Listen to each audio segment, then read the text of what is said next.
So, ayun guys. So, meron tayong magandang hapon, no. Meron tayong tutorial na para lang sa hindi pa nakakaalam at di pa alam kung paano mag-add ng add contact sa Facebook. Tulad niyan pag nawala yung yung sa akin, nangyari sa akin, nawala ako ng cellphone, pati yung SIM card ko, siyempre kasama doon. So, pati yung email ko. So, yun. Kaya, i-share ko sa inyo kung paano mag-add contact para for in case na nakalimutan nyo yung password nyo sa Facebook nyo or nyo. Siyempre, kailangan nyo ng code. Diba? Kailangan nyo ng code para makakuha yung makagawa kayo ng panibagong password nyo, makapag-forgot password kayo at yun, para malaman nyo kung so yun, so gagawin natin yung tutorial na to, ituturo ko sa inyo kung paano mag-add ng add contact sa Facebook nyo or email. So ayun, una siyempre pupunta tayo sa Facebook apps. Ito guys, punta tayo Facebook apps. Ayun, tutunan natin yan. So nandito tayo guys sa Facebook ko. Ito yung Facebook ko guys. So, tapos punta tayo dito sa ito guys, yung tinuturo ko. Pumunta tayo ito. Yung tatlong na yan, pindutin na natin yan.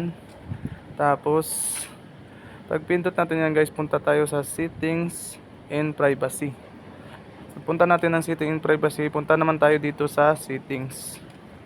So yun guys, nakapunta natin sa settings, punta tayo sa personal details natin. Yun, dito na tayo sa personal details natin guys.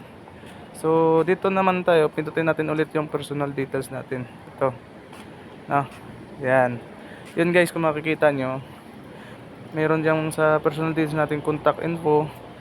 Pwede nyo yan, kung magpalit kayo pwede nyo yan.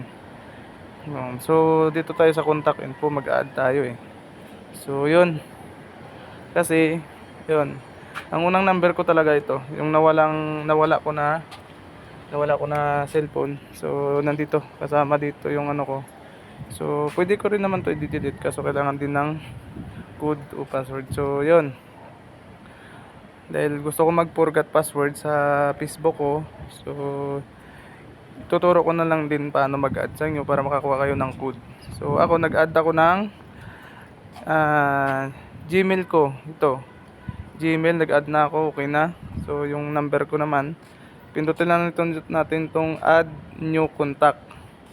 Yun, nakalagay dyan, add mobile number, add email. So add mobile number tayo. Yun. So yung nakano sa atin, siyempre nasa Pilipinas tayo, Philippines. Tapos punta tayo dito pindutin natin yung enter number. So lagay na natin yung number natin guys. Para sa akin 09 9651419. Yun, ngayon dyan sa akin nilagay ko ganyan. Tapos pindutin, tapos next lang.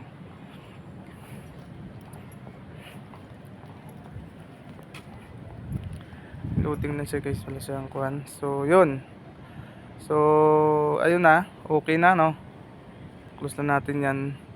So yun, nadagdag na natin yung number natin. Yun, ito, kita nyo naman guys yung bagong number natin, nakapinding dyan nakaraan.